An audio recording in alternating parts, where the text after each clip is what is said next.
A paz do Senhor para os irmãos. Amém. Glória a Deus. É um prazer muito grande para mim poder estar mais uma vez com os irmãos aqui, apesar que é a primeira vez que eu tenho a oportunidade de ministrar a palavra de Deus aqui com o pastor Paulo Branco. Sempre faço confusão. Pastor Paulo Branco,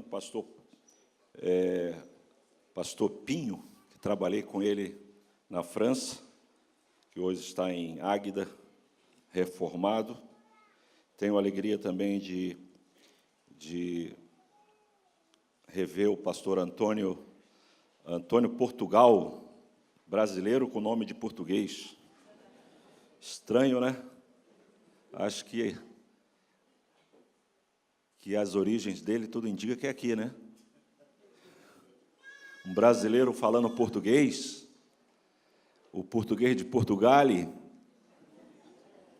está mesmo adaptado, né, pastor Paulo Branco?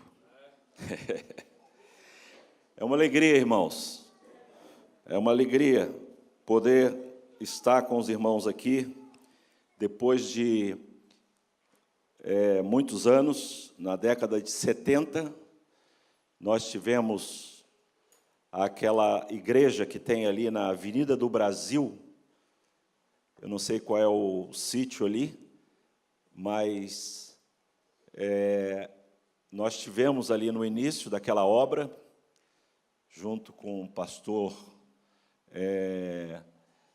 Kemuel Sotero, que o pastor Paulo Branco conhece, e dali nós fomos para a França, sempre trabalhando entre os imigrantes portugueses, e tivemos a oportunidade de cooperar um tempo em Paris, em Bordeaux, e depois fomos para Roubaix, aonde ficamos ali um bom tempo, e o trabalho que marcou a nossa passagem ali entre os imigrantes portugueses na Europa foi o COJADEP, que hoje não tem mais esse título, é o Congresso de Jovens Imigrantes na Europa.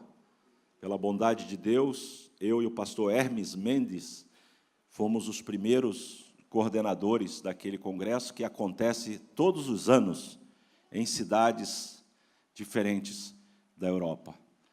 Portanto, estou aqui com a minha esposa e viemos realmente passar uns dias aqui e não poderíamos deixar de ter contato aqui com o nosso amigo pastor Paulo Branco, que o conheci a primeira vez que cheguei aqui. Nós tivemos a oportunidade, eu vim no carro lembrando, pensando, tanto eu como ele mais do que eu, de conhecer, muitos aqui não conhecem, um dos fundadores da Assembleia de Deus de Portugal, chamado Tag Stobel. O senhor conheceu, não foi? Nós conhecemos. Tive a oportunidade de compartilhar com aquele homem, de conversar com aquele homem, um homem de Deus. Tem alguém aqui que conheceu o missionário Tag? Tem várias pessoas. Não é? É sinal, como ele disse, nós estamos velhos, hein? A idade está chegando. Portanto, queridos, nesta manhã, eu queria trazer uma palavra muito simples, mas eu creio que vai nos abençoar, falando sobre o que o Deus Todo-Poderoso não pode. O que o Deus Todo-Poderoso não pode. Aí eu pergunto aos irmãos, existe alguma coisa que o Deus Todo-Poderoso não pode? Será que existe? Aparentemente, nós vamos dizer que não, não é? O que é que Deus não pode? Deus pode tudo. Deus realiza tudo. Deus faz tudo. Deus concretiza tudo. Deus realiza tudo. Deus tem feito tudo na nossa vida e vai continuar fazendo. Mas você quer saber a primeira coisa que Deus não pode? Está em Tito 1:2. Deus não pode mentir. Deus não pode mentir. E a palavra de Deus diz assim, em Tito 1:2, em esperança da vida eterna, a qual Deus, que não pode mentir. Você pode repetir? Que Deus não pode mentir.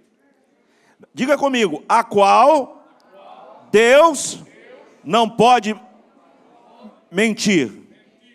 Prometeu antes dos tempos dos séculos. Portanto, Deus não pode mentir. Tudo que Ele prometeu na sua palavra,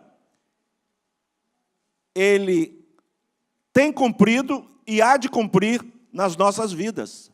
O nosso Deus, Ele não pode mentir. Deus não tem nenhum relacionamento com a mentira, nem com quem mente. É por isso que o cristão, que o crente, não mente, não pode falar meias verdades. Muitas vezes a omissão se torna uma mentira, não é? E aqui diz que Deus não pode mentir.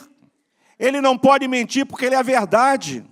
Ele não pode mentir porque Ele prometeu fazer, Ele prometeu salvar, Ele prometeu batizar, Ele prometeu curar, Ele prometeu realizar milagres na nossa vida.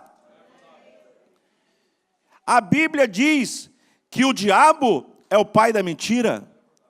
E quando nós mentimos, nós damos legalidade ao inimigo das nossas almas. Porque isso é peculiar a ele. Isso é peculiar a ele.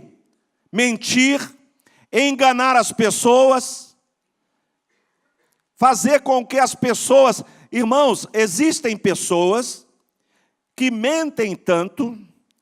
Aqui, naturalmente, não tem isso. Mas existem pessoas que mentem tanto, até mesmo dentro da igreja, que passa a acreditar na sua própria mentira. Você sabia disso? Pessoas que estão tão acostumadas a mentir. Por exemplo, o filho, quando sai de casa, a mamãe traz uma bala para mim, traz um biscoito para mim, traz isso para mim, tá bom, mamãe vai trazer. Só para o filho não ficar chorando, para o filho ficar quieto. Mas ela não tem dinheiro para comprar a bala, ela não tem dinheiro para comprar o biscoito, mas ela mente, não é? O telefone toca em casa, diz que eu não estou. Olha aí uma mentira, muito comum a nós, não é? E outras coisas que acontecem no nosso dia a dia, mas o nosso Deus não pode mentir. E se Ele não pode mentir, se Ele não mente, nós temos que andar na verdade. Ele mesmo disse, eu sou o caminho, a verdade e a vida. Ninguém vai ao Pai, senão por mim. Então, o Senhor Jesus Cristo, Ele é a verdade. Só de ministério eu tenho 40 anos, deve ser o mesmo tempo do pastor Paulo. 40 anos que eu prego a verdade. 40 anos que vivemos a verdade. A verdade, ela é importantíssima na nossa vida. Nós temos que pregar aquilo que vivemos, nós temos que falar aquilo que pregamos, nós temos que viver aquilo que nós anunciamos para a igreja. O pastor Paulo estava falando para mim, estava até em reunião, e dizendo a respeito do projeto da igreja, de ter um templo maior. E, queridos, ele estava falando a respeito, infelizmente, às vezes me dá um branco, e eu esqueci agora o que eu queria exatamente falar, não é? Mas eu vou lembrar, mas a palavra de Deus, ela é fiel. O que Deus Todo-Poderoso não pode, Deus não pode mentir. Deus não pode mentir. E o que eu queria falar era o seguinte, é que, sobre o que eu citei do pastor, quando a igreja ela entra num projeto, é lançado um desafio para a igreja. É lançada uma campanha financeira na igreja.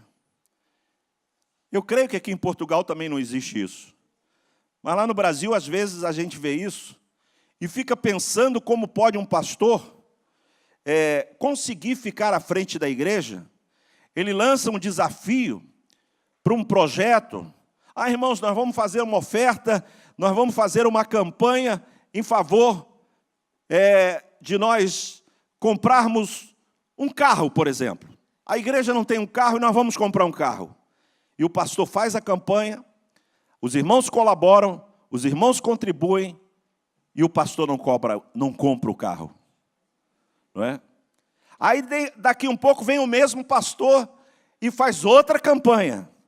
Irmãos, agora nós precisamos fazer uma outra campanha, para comprar uma casa. Aí termina aquela campanha e os irmãos ficam esperando ele comprar a casa. E cadê a casa? Não compra a casa. Ele está mentindo. Ele está fazendo uma campanha. Eu disse que nós já estamos no ministério há 40 anos. Quando eu cheguei aqui, eu o encontrei aqui em Lisboa, na Neves Ferreira. E eu tenho 33 anos pastoreando a mesma igreja. E você sabe que um pastor, para ficar um tempo longo na mesma igreja, ele precisa usar a verdade de púlpito. Porque se ele não usa a verdade, ele perde a credibilidade da igreja. Ele pode até ficar, mas sempre vai ter alguém que vai apontar e vai falar e vai dizer que esse pastor mente, que esse pastor faz campanha e não cumpre com a campanha que ele faz. Então, queridos, a verdade, ela não se aplica só à igreja, ela se aplica aqui no púlpito também. A verdade não se aplica somente para o povo, a verdade, ela também é para nós que pregamos a verdade. Portanto, Paulo escrevendo a Tito, ele diz, em esperança da vida eterna, a qual Deus não pode mentir. O seu Deus, nesta manhã, está presente aqui, está presente para salvar, está presente para curar, está presente para batizar no Espírito Santo, está presente para realizar milagres. Ele está presente nesta manhã e Ele é fiel, Ele não pode mentir.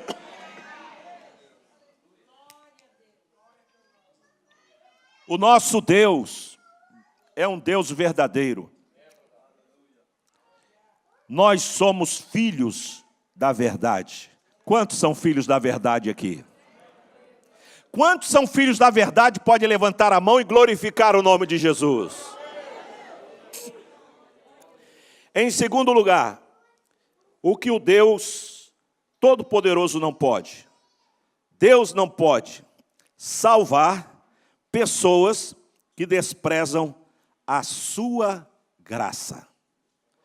Deus não pode salvar pessoas que desprezam a sua graça. João, capítulo 1, versículo 11 ao 13, que diz, veio para o que era seu, e os seus não o receberam, mas todos quantos o receberam, deu-lhes o poder de serem feitos filhos de Deus, aos que creem no seu nome, os quais não nasceram do sangue, nem da vontade da carne, nem da vontade do homem, mas de Deus.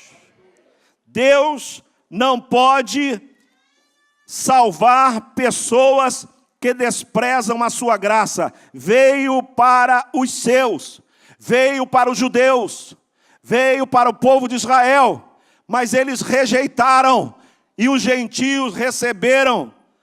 Nós recebemos, aceitamos a Jesus, reconhecemos Jesus como nosso eterno, maravilhoso, glorioso, poderoso Salvador das nossas almas. Mas Deus não pode salvar pessoas que desprezam a sua graça. Eu não sei se nesta manhã tem alguém aqui que ainda não conhece a graça de Deus. Eu não sei se nesta manhã tem pessoas aqui que ainda não reconheceram o senhorio de Cristo na sua vida. Não reconheceram Jesus como Senhor e Salvador da sua vida. Receber a graça de Deus é a mesma coisa que você passa, como a Bíblia diz, nós morremos. Os argentinos, lá na zona, no sul, na Argentina, no país lá na América Latina, eles batizam, e quando batizam uma pessoa, alguns usam a expressão, eu te mato em nome do Pai, em nome do Filho e em nome do Espírito Santo. Porque na realidade é uma morte. Você morre para o mundo e passa a viver para Deus. Eu te batizo em nome do Pai, em nome do Filho, em nome do Espírito Santo. Então passamos a ser nova criatura em Cristo Jesus, nosso Senhor. Irmãos, existe coisa melhor do que você viver nesse mundo maravilhoso que Deus criou. A minha esposa vinha falando no carro a respeito de tantos turistas que estão aqui em Portugal, não é? Muita gente mesmo. Os lugares aonde a gente vai, nós tivemos em Sintra, é uma multidão, é muita gente, quase não se vê mais português na rua, é só estrangeiro, não é? Até para pedir informação, a gente olha para a pessoa assim, acha que ela é portuguesa, é um gringo, não é? É muito turista. Então, Portugal é uma maravilha, a Europa é uma maravilha, o Brasil é uma maravilha, esse mundo que Deus criou é uma maravilha, e eu e você podemos desfrutar destas maravilhas, mas com Jesus no coração. As pessoas vêm para cá, gastar o euro, enriquecer a pasta de turismo de Portugal, e Portugal enriquece com isso, o governo enriquece com isso, abençoa o governo português, mas eles lá estão fumando, estão bebendo, estão se embriagando, estão usando drogas e fazendo outras coisas mais, que são pecados, e nós desfrutamos também da mesma coisa, mas com Jesus no coração. Nós temos Jesus, nós não temos mais a prática do mundo, nós não temos mais, nós não fazemos mais as coisas que o mundo pratica. Diz que um crente e uma pessoa que não era crente vinha passando num muro de um cemitério. E ele começou a conversar e tal, e ele começou a querer evangelizar aquela pessoa, e virou para aquela pessoa, olha, o muro do cemitério, do outro lado era o cemitério, e ele disse, eu não sou mais desse mundo, eu não sou mais daqui. Aí o camarada olhou para ele e falou, isso aqui é uma alma penada, e o cara fugiu. Não é? O mundo não entende quando nós falamos, nós não somos mais desse mundo, nós não vivemos mais neste mundo, mas é no mundo, é com as práticas pecaminosas do mundo. Nós agora somos novas criaturas em Cristo Jesus, nosso Senhor, aleluia. Deus não pode salvar pessoas que desprezam a sua graça. Em terceiro lugar, Deus não pode condenar os que estão em Cristo. Deus não pode condenar os que estão em Cristo. Romanos, capítulo 8, versículo 1. Eu queria que um irmão ou uma irmã da igreja abrisse a sua Bíblia e lesse esse versículo. Leia aí, Romanos 8:1. O que diz aí?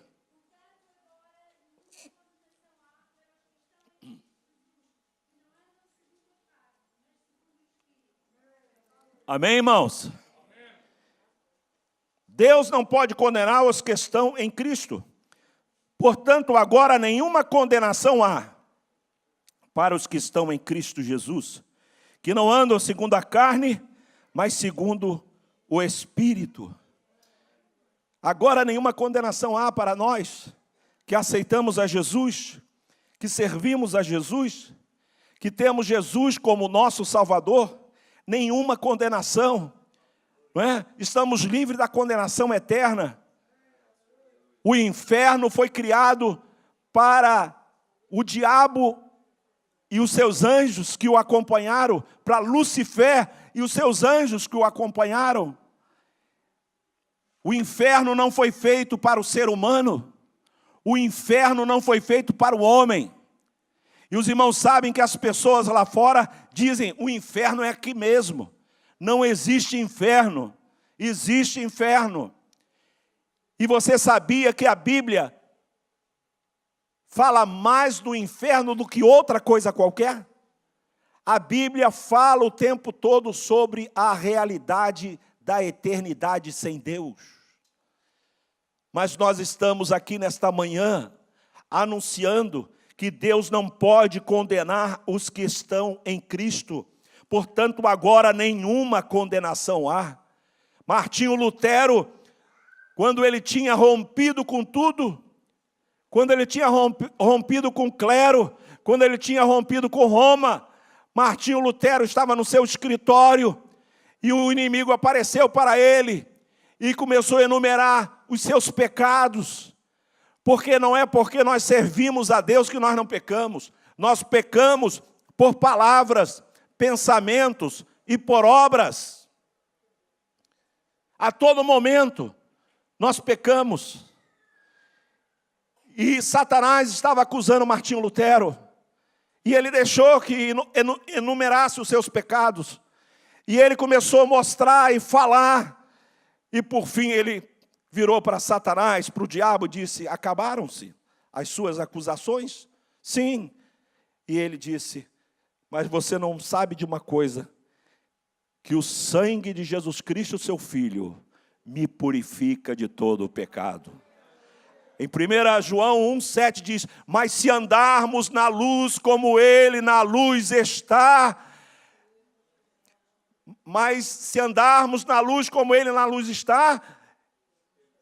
temos comunhão uns com os outros e o sangue de Jesus Cristo, seu Filho, nos purifica de todo o pecado.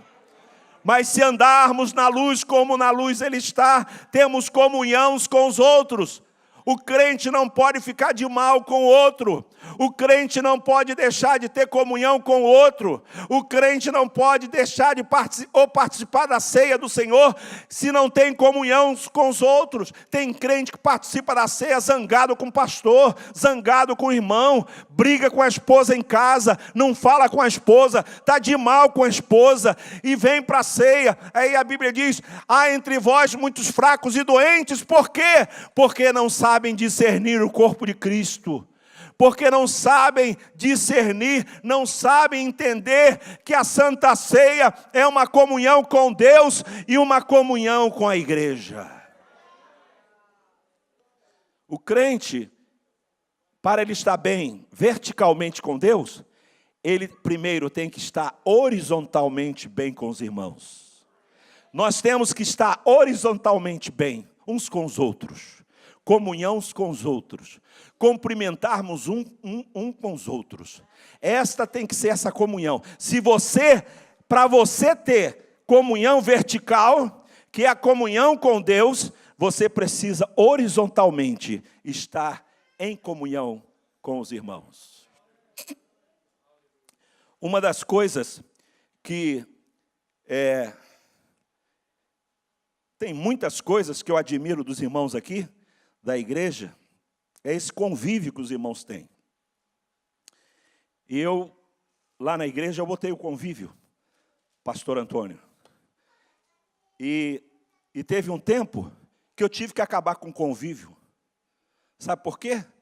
Não era convívio, não era lugar de comunhão, era lugar de intriga, era lugar de fofoca, era lugar de falar mal um dos outros, falar mal do pastor. Eu falei, sabe de uma coisa? Acabou o convívio. Não tem mais convívio. Não tem, porque nós temos que estar horizontalmente bem. É no convívio, é dentro da igreja, é lá na saída da igreja.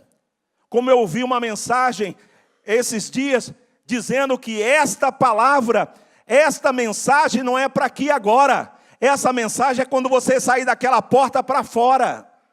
Porque não adianta você receber aqui, você se alegrar aqui, você receber as bênçãos de Deus enquanto o ministério de louvor da igreja ministra os louvores abençoados para a igreja e sai da porta para fora, você esquece que é crente, você esquece que você recebeu. Então, queridos, Deus, Ele não pode condenar os que estão em Cristo. Você está em Cristo, nós estamos em Cristo, e nós estamos livres da condenação do mundo, estamos livres do pecado, estamos livres do mal, estamos livres da fofoca, estamos livres da confusão, estamos livres da intriga. Agora estamos em Cristo, mas se estamos em Cristo, temos comunhão uns com os outros, e o sangue de Jesus Cristo, seu Filho, nos purifica de todo o pecado.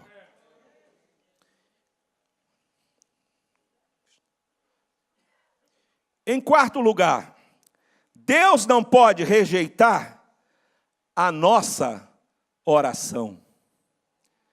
Deus não pode rejeitar a nossa oração.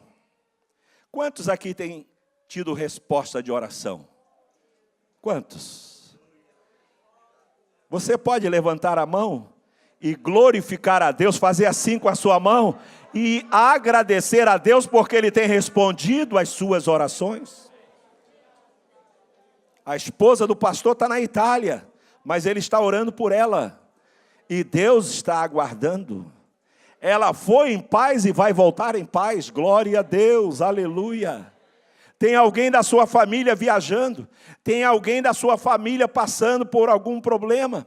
Você tem um filho que não é crente. Você ora tanto para Deus salvar. Você sabia que existem parentes nossos, filhos nossos, gente da nossa família, que são tão duras, mas elas já entendem o Evangelho. Elas já creem no Evangelho, mas não querem pagar o preço da salvação, não querem servir a Deus. Mas sabe quando Deus vai salvá-las? Deus vai atender a sua oração, nem que seja na hora do leito, da enfermidade, no hospital, em casa. O meu sogro, pai da minha esposa, ele era crente, mas não ia à igreja. Ele, quando ia à igreja, ele passava o culto chorando. Quando ele via um programa de televisão evangélica, uma pregação, ele chorava, mas não ia à igreja. Ficou muitos anos em casa. E quando ele ficou doente, a minha esposa pediu um casal de pastores da igreja para irem lá no hospital. E eles foram. E quando chegaram lá para visitá-lo, e perguntaram a ele se ele queria, naquela oportunidade, voltar para Jesus, entregar seu coração, ele falou chorando: eu pensei que não teria mais esta oportunidade. E no leito, ele voltou para o Senhor. Então, queridos, fique sabendo que as tuas orações, que as tuas lágrimas, Deus está com salvas, está segurando, está recebendo as suas lágrimas, as suas orações. O seu filho, como muitas mães eu ouço dizer, não criei filho, não tive filho para ir para o inferno. O seu filho é filho da promessa. Profetiza a bênção sobre os seus filhos, profetiza a bênção sobre a sua família, não profetiza maldição, profetiza a bênção, porque há poder em nossas palavras. Os irmãos sabem que eu conheço testemunho de filhos que o pai dizia para o filho: você é uma marica, você é uma mariquinha, não sei se essa expressão é usada aqui. Você é uma menina, você é uma rapariga para um menino. E quando ele cresceu, ele virou um homossexual. Ele virou porque o pai e a mãe falavam isso para o garoto. Então nós, como cristãos, como pais e cristãos, temos que profetizar bênçãos e vitória para os nossos filhos, bênçãos e vitória para a nossa família. Como diz a palavra de Deus, Deus não pode rejeitar a nossa oração. João 16, 23, naquele dia nada me perguntareis, na verdade vos digo, que tudo quanto pedirdes ao meu Pai, em meu nome, Ele vô-lo há de dar. Um bom pai tem prazer de atender o pedido de um filho querido.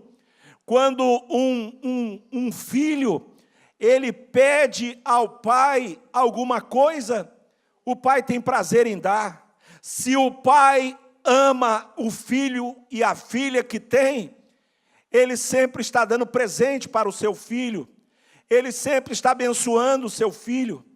Imagina o nosso Deus. Se você é um bom filho, se você é uma boa filha de Deus, e mesmo se você não é, a Bíblia diz que Deus não leva em conta, Deus não se nega a si mesmo. Ele, mesmo que sejamos infiéis, Ele se mantém fiel. Muitas vezes nós não merecemos as bênçãos, mas as bênçãos estão vindo sobre as nossas vidas. Mas aqui nesta manhã, Deus não pode rejeitar a nossa oração. Deus não pode rejeitar a nossa oração.